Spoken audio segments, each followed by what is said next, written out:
Amey was really interested in this trial, really to understand what the citizens were doing and thinking in real time, what their priorities were when they're using the highway network, which is what Amey manages with Plymouth City Council.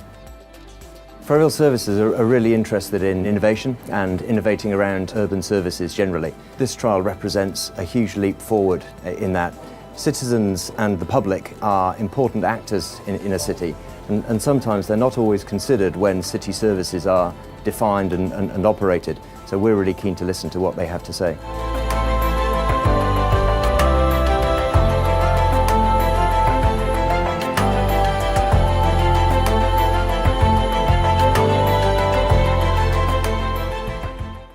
What would really help is if we could actually use some of the real-time intelligence from the population in Plymouth to feed back on the real issues that are important to them, so as we can feed those into the schemes that we are going to deliver in the future.